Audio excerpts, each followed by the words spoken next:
Have you ever been in a relationship where, though you truly loved the person and wanted to shower them with your love, wanted to give them your love in one way or the other, they were really incapable of receiving it because of the lack of love they had for themselves?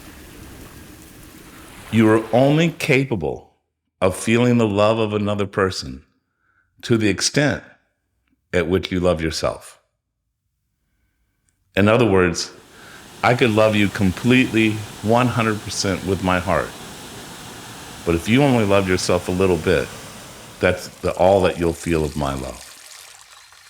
You know, in these videos and what we try to do, I try to share what I've learned from my experience, not just some kind of education or learning or book that I read, but something that I truly have been able to pick up and oftentimes have to go through the difficult pain of learning the mechanisms in which it worked.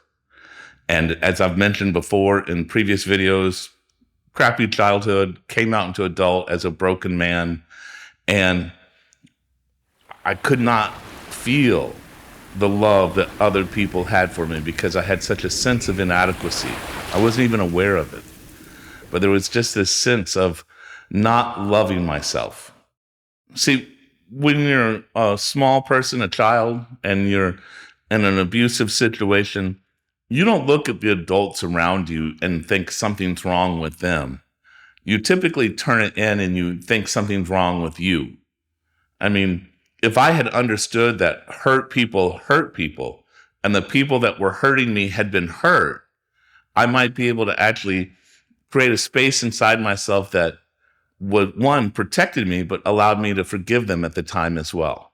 But I didn't have that capacity. I didn't know that. I hadn't gone through enough life to have learned that. I was just a small child. And to me, the reflection I was receiving back from the abusers around me were indicative of, let's say, the lack of love, or indicative of the amount of inadequacy that I would later carry on into my adult life. And I truly feel for some of the people who I came across, particularly early in my adult life, who had given me lots of love, but yet I couldn't feel it because I was only capable of feeling the amount of love from someone else that I would give myself. So in other words, if we said, okay, well, there's maximum 100 points love. When you give 100 points, you're giving all the love you can. It's unconditional. It's pure.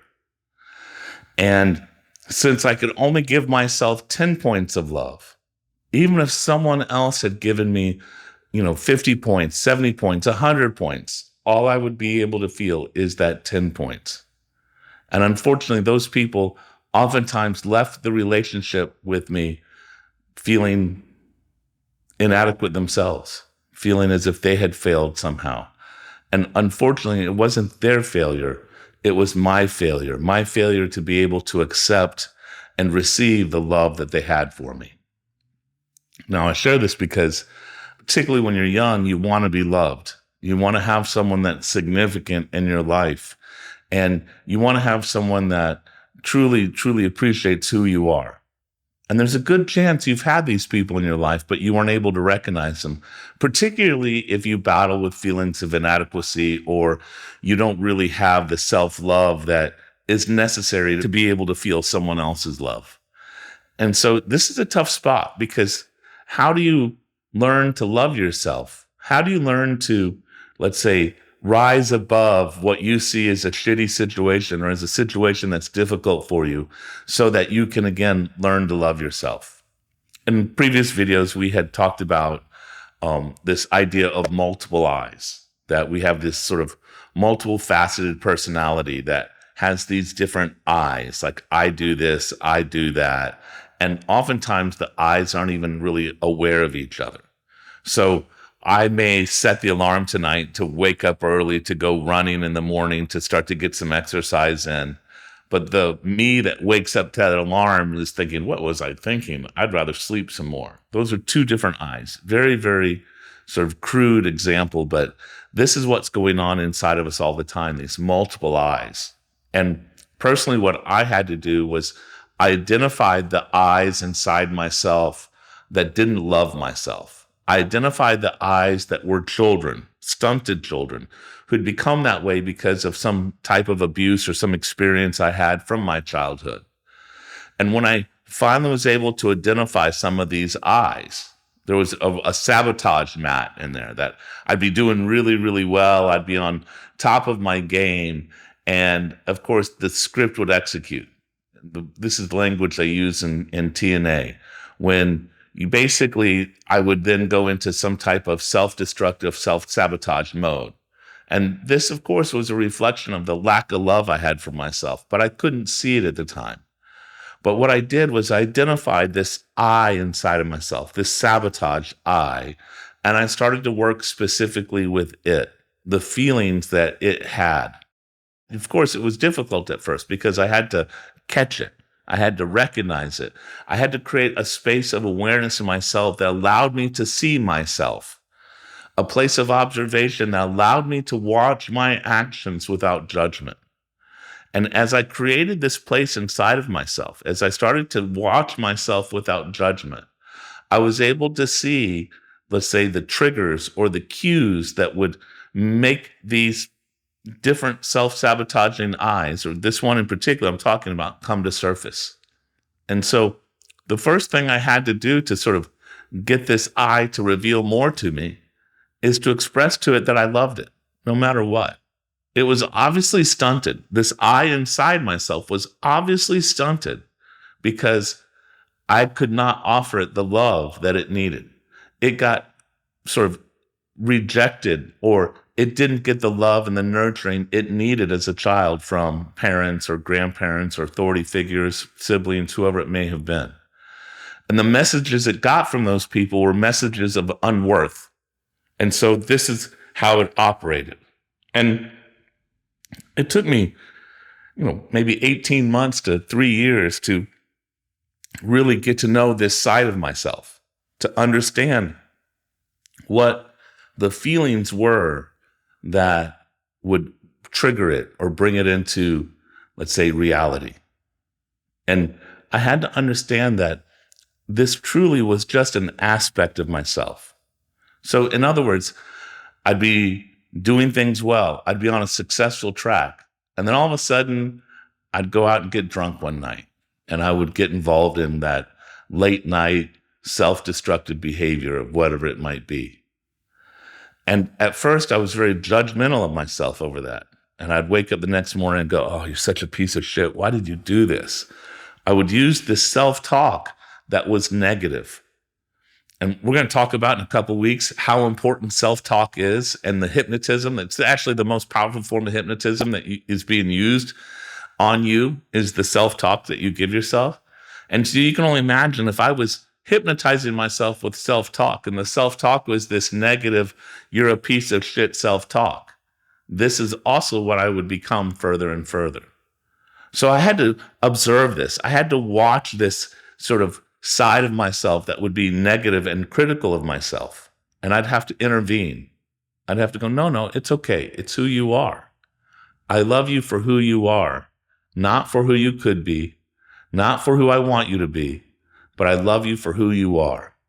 And of course, when I first tell myself this, it didn't feel real, and I wouldn't be able to truly, let's say, adopt a position of self-love. I had to continuously catch myself being negative towards myself and then counterbalance that, counteract it with loving statements, with forgiving statements, with nurturing statements towards myself. And again, because self-talk is, let's say, probably the subtlest, but the most effective form of hypnotism, as I changed my self-talk towards loving self-talk, I was able to see myself differently. And most importantly, these sides of myself that were sabotaging, they allowed me to see things that were, let's say, the cause or the impetus of why I was doing these behaviors. And then I was able to focus on those and apply love and acceptance towards those, which eventually became change, significant change. And I find myself to be a different human being almost completely than I was, let's say, 20 years ago, particularly when it comes to self-love. And as I've been in relationships, as the love for myself has increased and I can see it and I want to share it with other people, I found that the other people that I share it with can only feel the love that I have for them to the capacity at which they love themselves. And of course, if you're in this side of the things, it's frustrating because you want to give the person lots of love, but they won't take it.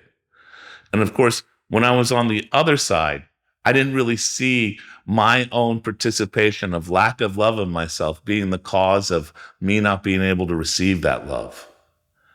And so it's really sort of weird kind of trick or leverage that once you start to really love and appreciate yourself, then you start to feel the world's love and appreciation for yourself. But if all you have is negativity and self-judgment and self-criticism, well, it's going to be very hard to create a natural, so let's say, state of love for yourself and for other people. It's going to be difficult to be able to receive the love that you have from other people. So it's tricky. I highly suggest that you start to take a look inwards, start to take a look at who you are, and start to accept who you are, good, the bad, the ugly, everything, because it's who you are. All you're required to do in this life is be the best you that you can be. You don't need to be anybody else than who you are. So get to know who you are, accept who you are, and become more of who you are. And as you walk through this process of doing this, you'll find that life has more reward for you.